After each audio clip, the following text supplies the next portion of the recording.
தமிழ் சமூகம் என்னானது? குறுகி குறுகி தெற்கு புறமாக தள்ளப்பட்டு ஒதுக்கப்பட்டவர்களாக மாறிவிட்டோம். ஆனா இதில் என்ன கொடுமைனா, இந்த குறுகிய நிலத்தை ஆள்வதற்கு தகுதி இல்லாமல் அடிமைப்பட்டு கிடக்கிறோம் என்பதுதான் இதில் இருக்கிற ஒரு மிகப்பெரிய கொடுமை. இதிலிருந்து நாம் மீண்டு வரணும்னா, இந்த அவலங்களை எல்லாம் தாண்டி நாம் மீண்டு வரணும்னா என்ன செய்யணும்?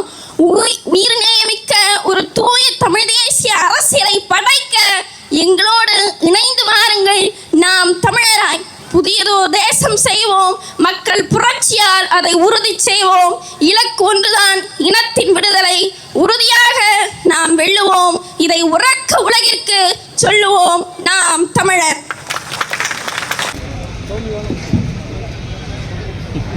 பார்க்கிற பொழுது நமக்கே தெரியும், பல தமிழ் அமைப்புகளும் நாம் தமிழர் கட்சி ஒருங்கிணைப்பாளர் சீமானும் வற்புறுத்தியதன் காரணமாக 2019 அதிமுக அரசு நவம்பர் 1 தமிழ்நாடு நாளாக அறிவித்தது.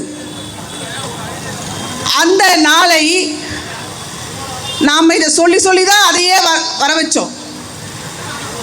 2021 திராவிட ஆட்சி திமுக ஏற்பட்ட பிறகு அண்ணா சட்டமன்றத்திலே தமிழ்நாடு நாள் என்று நிறைவேற்றிய நாளை தமிழ்நாடு நாள் என்று கூறுகிறது. இதை நாம் சிந்தித்து பார்க்க வேண்டும்.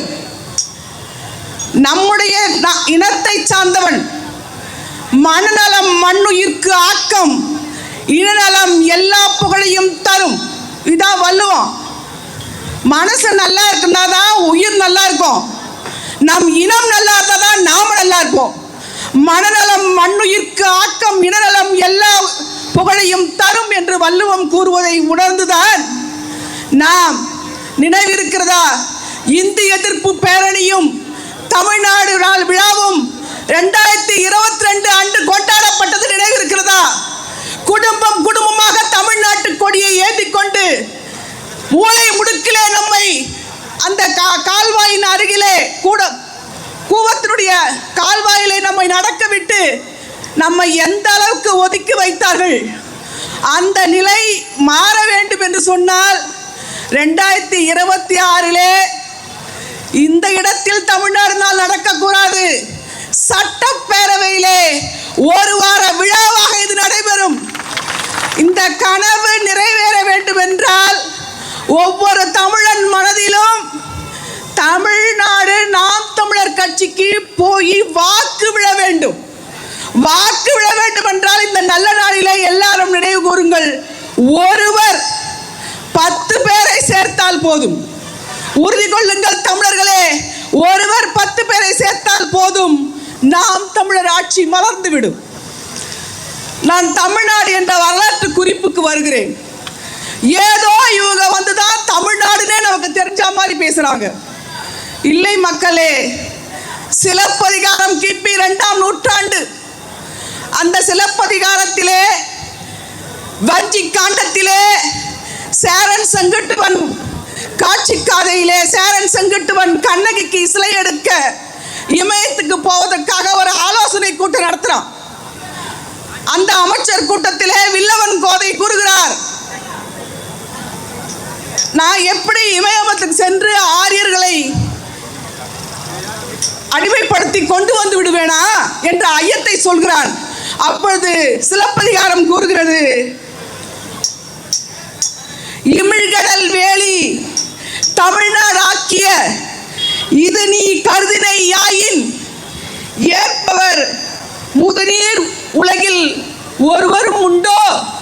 நீ நினைச்சிட்டுனா அங்க பாருங்க, இமிழ்கடல் உலகில் தமிழ்நாடு ஆக்கிய, இதுதான் சிலப்பதிகாரத்தில் வந்த முதல் பதிவு. தமிழ்நாடு என்ற சொல்ல இன்று இல்ல, சிலப்பதிகாரத்திலேயே வந்து விட்டது.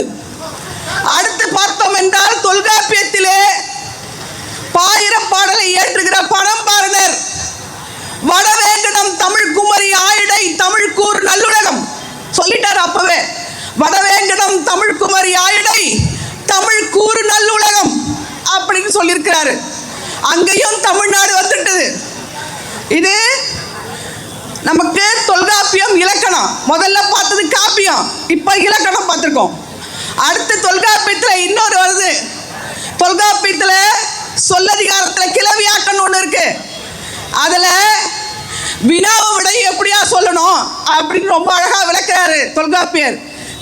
செப்பலும் வினாவும் வளாது ஓம்பல். நீ செப்பு செப்புன்றாங்க பாருங்க, செப்பு ஆந்திரா, அந்த செப்பை நம்ம கிட்ட போனதுதான்.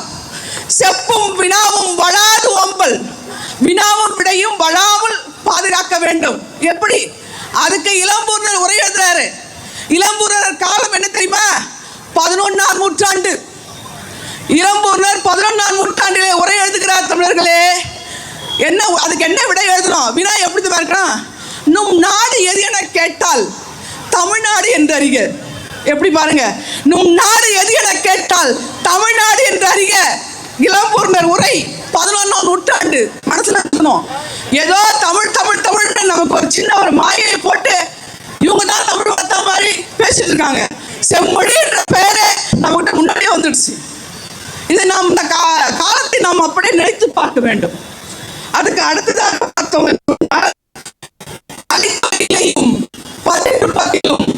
தமிழ்நாட்டை பற்றிய தண்டமிழ் வேந்தர் தமிழ்நாட்டு அகமலாம்.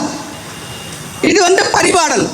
அது பிற்கால இலக்கியம், சங்க இலக்கியத்தில் பிற்கால இலக்கியம் வந்தாலும் அது பரிபாடல். அடுத்து இமிழ்கள் கடல் வேலி தமிழகம் 10. இப்படியாக சிலப்பதிகார காலம் தொட்டு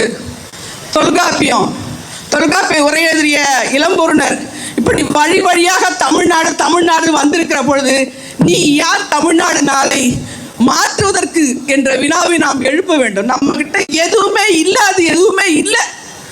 அதுக்கு பிறகு பார்த்தீங்கன்னா மாப்போசி, உங்களை எங்கள் கட்சியோட அழைச்சிட்டீங்க, நீ ஒன்றும் பெருசாக தமிழரசு கட்சி வச்சு நீ ஒன்றும் பழக்கலைன்னு சொல்கிறாங்களே, அவங்களுக்கு நினச்சி பாருங்க. 1946 மாப்போசி தமிழரசு கழகத்திலே ஒரு தீர்மானத்தை நிறைவேற்றிட்டாரு. என்ன தீர்மானம் தெரியுமா? இந்த மெட்ராஸ் இருக்கு இல்லையா, அதை தமிழ்நாடு என்று மாற்ற வேண்டும் என்று 1946 ஒருத்த தீர்மானம் நிறைவேற்றிட்டானா, அவன் தாண்டா என் தமிழன், உணர்வுள்ள தமிழன்டா. அங்கே தமிழ் பால் ஓடுது. அவனை போய் எங்க நீங்களாம் கட்சி நடத்துறீங்க? சீப்பாள் எங்கிட்டே வந்துட்டாரு, மாப்போசி எங்கிட்ட வந்துட்டாருன்னு சொல்லு. வாய் துடுக்கு உங்களுக்குலாம் இருக்கக்கூடாது. நீங்கள் போலி வேஷம் போடுறீங்க. வாய் துடுக்கு என்பது உங்களுக்கு இருக்கவே கூடாது. அதுக்கு பிறகுதான் 1946 மாப்போசி. அதுக்கு பிறகுதான் நம்ம சக்கரலிங்கனார் வராரு. எனக்கு ரொம்ப பெரிய வருத்தம். நம்ம எடப்பாடி ஐயா போட்டார்ல, 2 திராவிட கட்சி ஒழிக்கணுன்ற பார்த்தீங்களா? எதுக்கு தெரியுமா? ஒன்று வரலாற்றை திரிக்கும், இன்னொன்று வரலாறு தெரியாது. 2 விஷயம்தான். அவங்களுக்கு என்ன வரலாறு தெரிஞ்சதை எழுதுவாங்க. நேற்று அரசாணை எடுத்து பார்க்குறேன், அதிமுகவுடைய அரசாணை எடுத்து பார்க்குறேன். நாம் நவம்பர் 1 தமிழ்நாடு நாளாக கொண்டாடுவோம். இதற்காக 10 லட்சம் நிதி ஒதுக்கப்பட்டுள்ளது. 1 வார விழாவாக கொண்டாடுகிறார்கள். இதற்காக பலர் உயிர் திறந்திருக்கிறார்கள். சக்கரலிங்க பேர் எங்கய்யா? ஒரு அரசு ஆணை தானே, வரலாற்றை படிக்கணுமா இல்லையா? சக்கரலிங்கனார் என்பவர் இதற்காக 79 நாட்கள் உண்ணா நோன்பிருந்து தமிழ்நாட்டை உருவாக்கினார் சொல்லணுமா இல்லையா? அதான் நான் சொன்னேன். திராவிடம் வரலாற்றை மறைக்கும், அதிமுக வரலாறே தெரியாது. அவனுக்கு யாராவது எழுதி கொடுத்தாதான் தெரியுது, அவன் எழுதி கொடுக்கறது தெரியல போல் இருக்கு. அதுவும் இல்லை. பிறகு வருகிறார் என் பாட்டன் பாரதி. பிறகு வர்றார். என்ன தமிழ்நாடு? தமிழ்நாடு கல்வி சிறந்த தமிழ்நாடு, புகழ் கம்பன் பிறந்த தமிழ்நாடு, பல்விதமாயின சாத்திரத்தின் புகழ் பாரெங்கும் வீசும் தமிழ்நாடு. என்ன தமிழ்நாடு? தமிழ்நாடு தமிழ்நாடு தமிழ்நாடு தமிழ்நாடு தமிழ்நாடு. என்ன ஒரு சிறப்பு பாரு. அவனை நீங்கள் என்ன பண்ணிட்டீங்க? பார்ப்பனர் என்று சொல்லி பிறர் பார்க்காத வயிற்ற இடத்துல வச்சிங்க. அதுதான் நீங்கள். அதையும் நாங்கள் மீட்டெடுக்கிறோம். என்ன, பாரதியும் நாங்கள் மீட்டெடுக்கிற கடப்பாட்டிலே இருக்கிறோம். தமிழ்நாட்டை பற்றி மிகச்சிறப்பாக பாரதி பாடியிருக்கிறார். அதே பாரதி பின்னாடி சொல்கிறாரு. அதைத்தான் நான் சொல்லி முடிக்கலாம் என்று நினைக்கிறேன். சக்கரலிங்கனார் அந்த 79 நாட்கள் உண்ணா நோன்பு உயிர் துறந்ததை இன்று இந்த நாளிலே நாம் மனதிலே ஒவ்வொருவரும் நினைத்து பார்க்க வேண்டும். அப்போது நடந்த காங்கிரஸ் ஆட்சியிலே அவருடைய கோரிக்கை நிறைவேற்றப்படவில்லை. அறிஞர் அண்ணா கொஞ்சம் புத்தகத்தெல்லாம் நிறைய படித்ததால் அவருக்கு கொஞ்சம் தமிழ் பற்று இருந்தது. அதுக்கு பிறகு வந்த அவருடைய ஆட்சியிலே 1957 வராங்க. 58 ஜூலை 18 அவங்க தீர்மானம் நிறைவேற்றி தமிழ்நாடுன்ற ஆக்குறாங்க. ஒன்றே ஒன்று கூறுகிறேன், இவரெல்லாம் ஆட்சிக்கு வந்து தான் தமிழ்நாடு நாளை கொண்டாடுகிறார்கள். நாம் ஆட்சிக்கு வராமலேயே இவ்வளவு பெரிய கூட்டத்தை கூட்டி தமிழ்நாட்டு நாளை கொண்டாடுகிறோம் என்று சொன்னால் இவர் முதலமைச்சர் ஆகாமல் எவர் முதலமைச்சர் ஆகுவது? இவர் பெரியார் என்றால் இவர் பெரியார் சொன்னாலே எங்க சீமான் முதலமைச்சர் ஆகாமல் எவர் முதலமைச்சர் ஆகுவது? அதற்கான தகுதி, சிறப்பு எல்லாமே நாம் தமிழர் கட்சி ஒருங்கிணைப்பாளர் சீமானுக்கு உண்டு. பாரதியினுடைய பாடலை சொல்லியே முடிக்கிறேன். வாழ்க நிரந்தரம், வாழ்க தமிழ்மொழி, வாழிய வாழியவே என்று சொல்றார். கடைசியாக சொல்றாரு, தொல்லை வினை தரும் தொல்லை அகன்று சுடர்க தமிழ்நாடு. தொல்லை வினை தரு தொல்லை அகன்று சுடர்க தமிழ்நாடு. அந்த வினை தந்ததோ இல்லையோ, நமக்கு ஆட்சியாளர்கள் வினை தந்து விட்டார்கள். அந்த தொல்லை வினை தரு தொல்லை அகன்று சுடர்க தமிழ்நாடு, சுடர்க தமிழ்நாடு, சுடர்க தமிழ்நாடு. மீண்டும் ஒரு முறை அனைவருக்கும் தமிழ்நாடு வாழ்த்துக்களை கூறி விடுகிறேன். நன்றி, வணக்கம்.